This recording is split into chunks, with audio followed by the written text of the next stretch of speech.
Proclamação do Evangelho de Jesus Cristo, segundo João. Glória a vós, Senhor.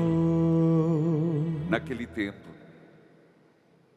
Jesus apareceu de novo aos discípulos, à beira do mar de Tiberíades. A aparição foi assim. Estavam juntos Simão Pedro, Tomé, chamado Dídimo, Natanael, de Caná da Galileia, os filhos de Zebedeu e os outros 2 discípulos de Jesus. Simão Pedro disse a eles: eu vou pescar. Eles disseram: também vamos contigo. Saíram, entraram na barca, mas não pescaram nada naquela noite. Já tinha amanhecido e Jesus estava de pé na margem, mas os discípulos não sabiam que era Jesus. Então Jesus disse: moços, tendes alguma coisa para comer?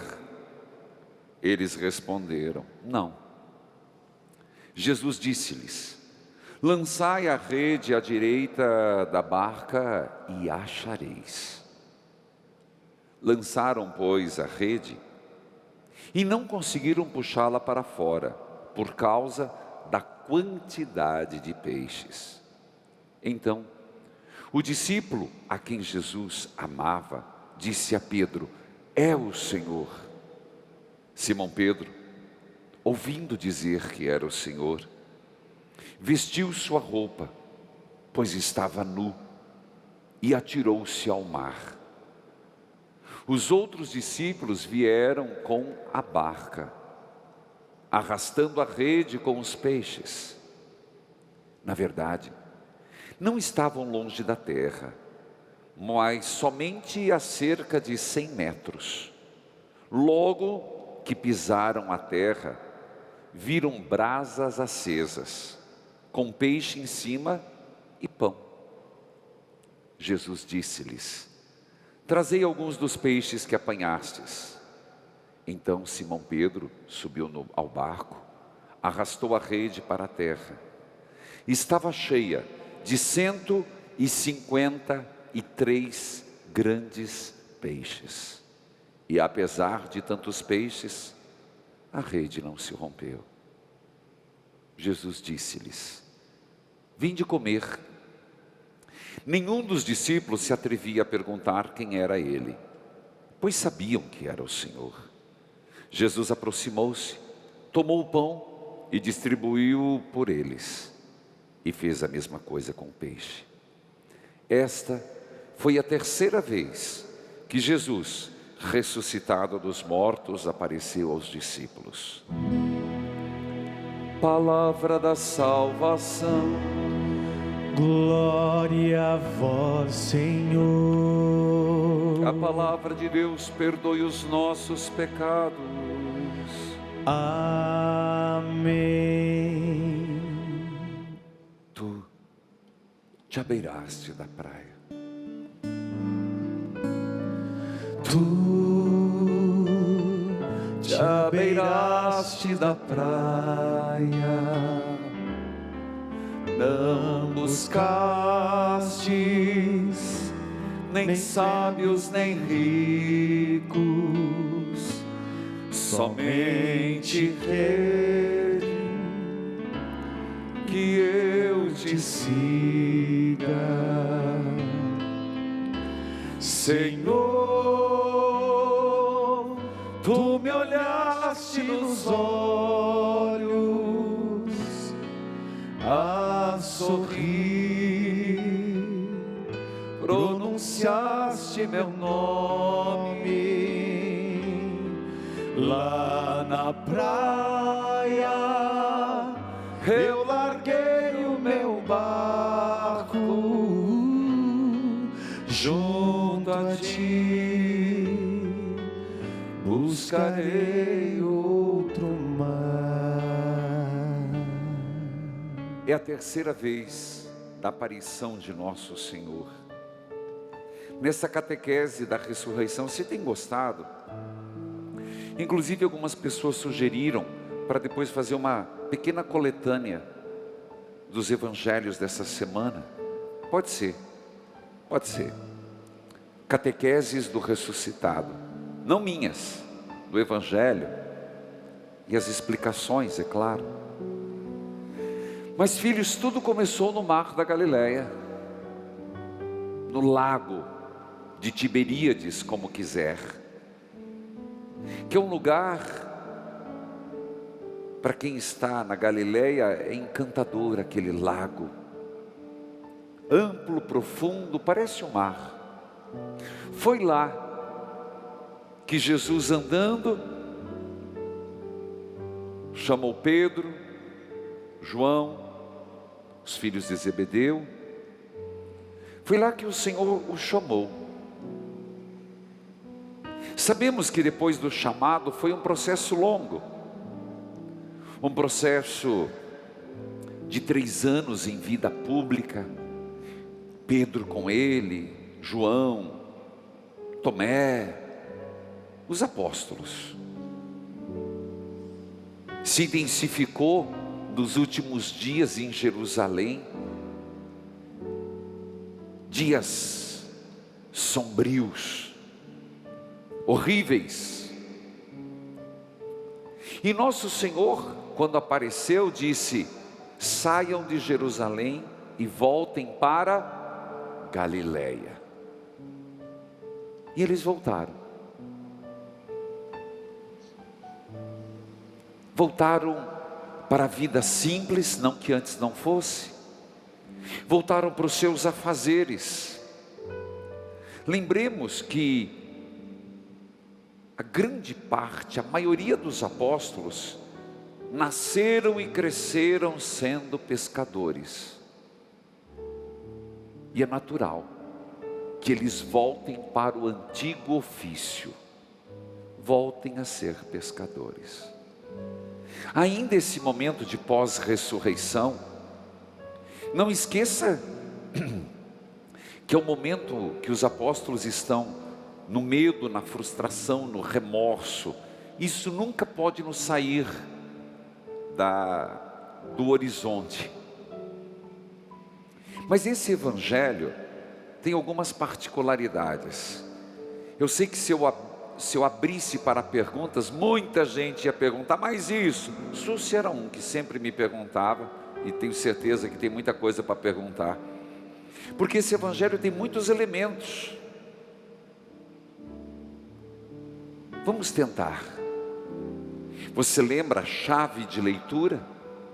As aparições são para edificar na fé. Pois é, alguns aspectos, e eu diria pistas de reflexão. A começar,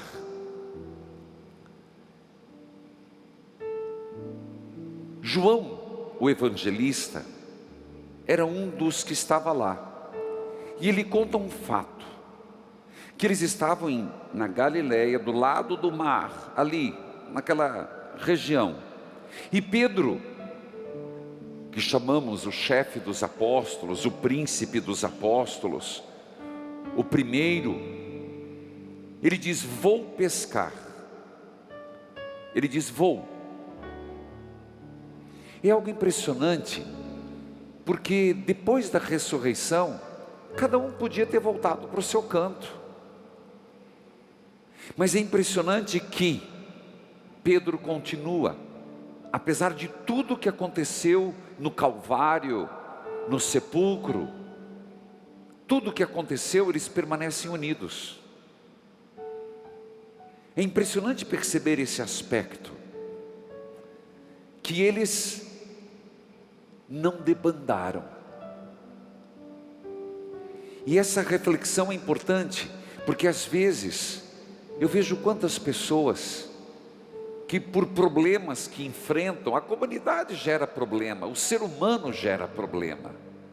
Eu vejo na tua paróquia, na sua comunidade, quantas pessoas por problemas muito menores do que os apóstolos. Ora, eles negaram a Deus, negaram a Jesus, a pessoa vai embora, deserda, como se usa no meio militar, abandona. Simplesmente, eu acredito que por não conseguir lidar com as suas frustrações. Quantas pessoas, por problemas muito menores com os apóstolos, que se fecha na sua vida anterior, vai embora para sua casa, abandona a comunidade, abandona os sacramentos, abandona a sua liderança. Eles não. É impressionante perceber que, apesar de tudo, bastou Pedro dizer: eu vou pescar. Seis o seguem. Está citado, inclusive, os nomes. Impressionante. 6 mais Pedro, 7. Para João isso não é um detalhe. 7, o número perfeito. Pelo menos, se não era, naquele momento é o que iriam ser. 7, aquilo que eles buscavam. Para a própria igreja é o que nós buscamos. A perfeição. Os 7 apóstolos. E eles vão pescar. Pedro sabe pescar. Nasceu com os pés cheios de barro, certamente com a mão machucada de tanto anzol, como tantos que adoram pescar. Adoram. E Pedro vai. Mas não te chama a atenção que Pedro, que tantas vezes pescou, e eles não eram mal sucedidos, tanto que eles tinham uma certa cooperativa. Eu não lembro qual foi o livro de um exegeta que falou isso dos apóstolos, mas antes. Mas não te chama a atenção que eles passaram a noite inteira fazendo algo que sabiam. É a mesma coisa que você pedir para uma pessoa: toca violão. Ah, não sei tocar. Mas você tocava? Não sei. A noite inteira pescando e redes vazias. Não é por acaso. Principalmente para João, o grande teólogo, a águia, o quarto evangelista, que nada lhe passa despercebido. O seu olho, por isso águia, aquele que tem um olhar profundo, que vê as coisas do alto, mas vê a terra. A rede vazia significa aquilo que nosso Senhor deixou claro: sem mim nada podeis fazer. Eu diria que a humanidade pela humanidade, e eu estou fazendo a leitura orante do Gênesis. Hoje eu gostei muito da participação do Rafael, lá de Minas Gerais. Ele dizendo que está reaprendendo a ver o mundo a partir do Gênesis. Hoje até deixei uma tarefinha: pais, trago aqui. Hoje eu cheguei lá no Éden. Eu queria muito que, se você não tem os teus filhos à tarde, sugere para eles pintarem o jardim, para eles imaginarem com o que quiser, com lápis de cor, com lápis de cera, com aquarela. Depois tira uma foto e posta no meu Face. Amanhã eu quero mostrar para todo mundo. Porque o Éden, Deus era o melhor arquiteto, o melhor paisagista, o melhor engenheiro, o melhor pintor, o melhor tudo. Então você imagina quando Deus fez o Éden, que coisa linda. Eu quero mostrar amanhã, mas põe as crianças para serem criativas, posta no Face. Filhos, quero mostrar também na quarta-feira. Filhos, voltando, a rede vazia, quando eles chegam na margem, significa que o ser humano pelo ser humano, olha o que nós estamos cavando. Com todo respeito, eu entendo, e aqui eu não estou lutando que a religião mande no mundo, mas você percebe como nos últimos tempos, o que a sociedade está fazendo? Excluindo Deus das decisões, excluindo Deus da Constituição, excluindo Deus das decisões políticas, excluindo Deus da economia. É como que dizendo: nós queremos nos gerir, Deus nos atrapalha. É isso que está acontecendo. E vejam onde nós estamos nos afundando, em nome dessa laicização, em nome, vamos tirar os crucifixos das igrejas, das escolas, isso não é um símbolo, é isso, meus irmãos. E olha para onde nós caminhamos. Hoje um caos, e não estou falando só de pandemia, estou falando de injustiça, de fome, estou falando de países, no Brasil também, mas de países onde a fome é latente. Estou falando de violência, as redes vazias. Hoje os homens, pela dor, mas pelo menos dessa pandemia, se a humanidade fosse um pouco mais humilde, já estaríamos tirando algo de bom. Se nós fôssemos um pouco mais humildes conosco mesmo, eu e você, nas nossas entre aspas necessidades que criamos, em nossas buscas, em nossas prioridades, a humanidade tem que sair mais humilde. As redes vazias, eles voltam.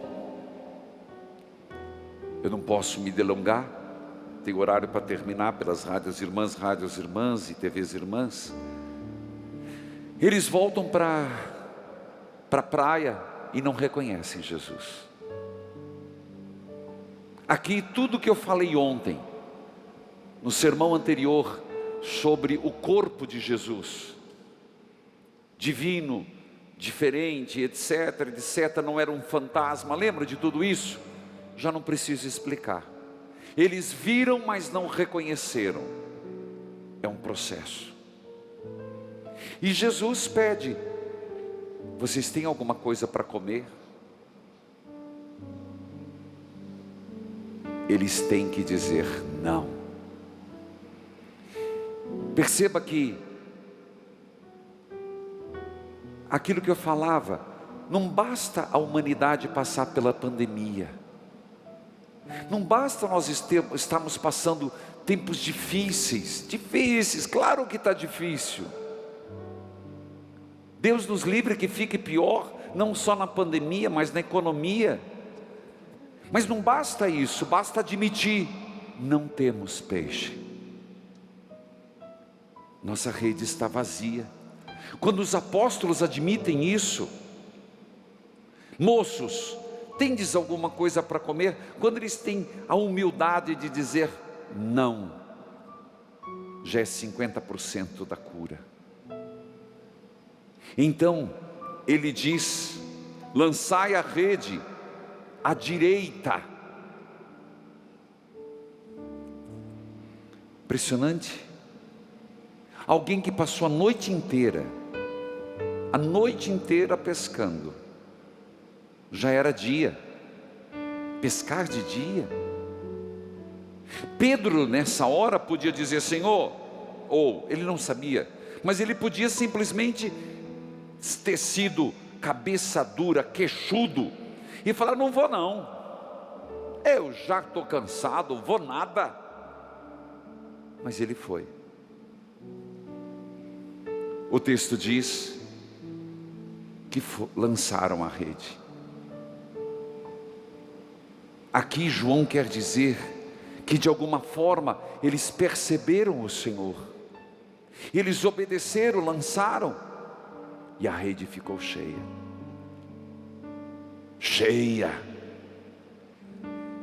Nossa, eu tenho um irmão meu que gosta muito de pescar, José Jaco. Eu queria ver se ele tinha freezer para 153 grandes peixes. Haja freezer, hein?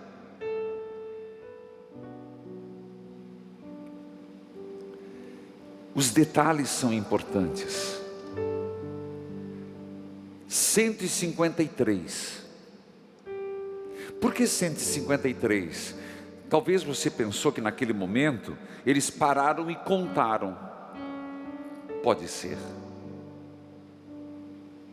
Porque ficaram tão surpresos com a rede tão cheia que contaram. Mas São Jerônimo e também outros tem várias interpretações. São Jerônimo, que é o mais clássico, diz que 153 significa a quantidade de peixes que podia ter, as espécies, perdão, a espécie. E quando cita 153, na época se imaginava que existia 153 espécies de peixe. São Jerônimo já interpreta que é toda a humanidade. É verdade que Santo Agostinho faz o cálculo numérico. O próprio Bento XVI, que fez aniversário de 93 anos, no seu livro, também faz um cálculo muito interessante. 7, 17 multiplicado e vai. Mas todos eles são compreensões diferentes de um mesmo fato. A pesca milagrosa, os 153, multiplicando numericamente, porque na língua hebraica, no grego, isso é muito forte, significa uma pesca para todos os homens. Jesus, que quer que os 7 apóstolos, lembrando a totalidade, a igreja, continue a lançar a rede para salvar todo o gênero humano, todos os homens, de todas as raças, de todas as nações, de todo tipo. É a pesca abundante, a pesca milagrosa, a igreja que tem que continuar com as redes armadas e não se cansar nunca de lançar a rede, amando do Senhor, não porque quer. Aqui não é o mérito da pessoa, não é o mérito do Padre Reginaldo, não é o mérito do Francisco, não é o mérito do José, é o mérito de Jesus, porque é Ele que manda. Mas uma interpretação eu tive recentemente, ano retrasado, na Terra Santa, quando me foi passado assim, a palavra eu sou Deus. Você sabe que no hebraico, cada letra corresponde a um número. Eu sou Deus. Calculando o número de cada consoante, na verdade vogal não tem, mas vai puxando, dá 153. Então a pesca milagrosa, nessa interpretação de um ortodoxo, significa dizer, Ele é o Senhor. É Jesus dizendo, eu sou Deus. Mas como eu disse, todas as interpretações têm um único objetivo: dizer que a rede continua lançada. Mas tem mais um detalhe. O detalhe impressionante, que agora a pesca foi boa, o número, haja freezer, 153 grandes, não era miudinho não era bagrezinho não era sardinha não, meu filho, não era lambari não, era grande.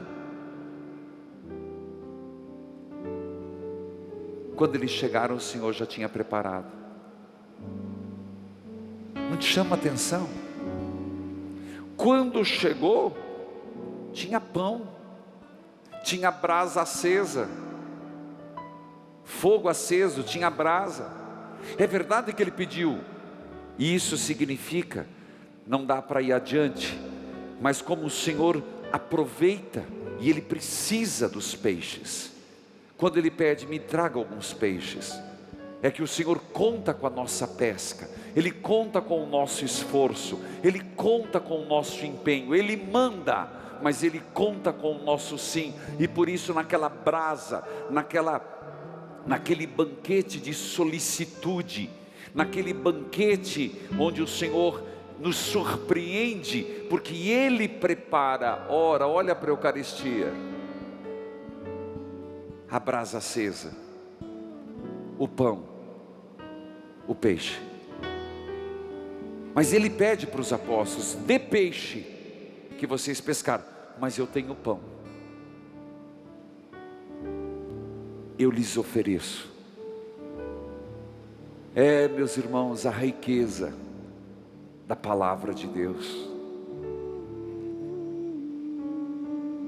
a riqueza de toda essa semana catequética. Então toda vez que a gente olhar para a mesa preparada, e quando você escutar na missa: felizes os convidados para a ceia do Senhor, a gente escuta toda a missa, né? Felizes os convidados. Você tem que imaginar isso: o mar, o mundo. Pensa assim: o mar é a humanidade, os padres, a igreja, a ação evangelizadora é a rede aberta. E a gente chegando aqui, vamos dizer, na soleira, no primeiro degrau do presbitério, a gente chegando com nossos barquinhos, um barquinho melhor, um barquinho pior, um meio estrupiado, outro meio estragado, chegando aqui, e o Senhor lá, na margem, do outro lado, onde Ele nos espera definitivamente no céu, mas aqui na terra, nos espera no altar. Consegue imaginar isso? Conseguiu realizar? A humanidade como um mar que às vezes fica agitado, às vezes a rede vazia, mas nós como pescadores, cada um no seu ministério, não podemos deixar de lançar as redes. Não, nunca. Até o último suspiro lançando, sem debandar, sem brigar com o padre, sem brigar entre as lideranças. Temos que lançar a rede, chegar com 153 peixes, e sabe o que você vai ver? O Senhor aqui na margem, do lado de cá, esperando com o altar pronto, o banquete pronto, com fogo aceso do ardor e do Espírito Santo. Jesus esperando, com o pão preparado para a ceia, mas Ele vai pedir: me tragam os peixes que vocês pescaram.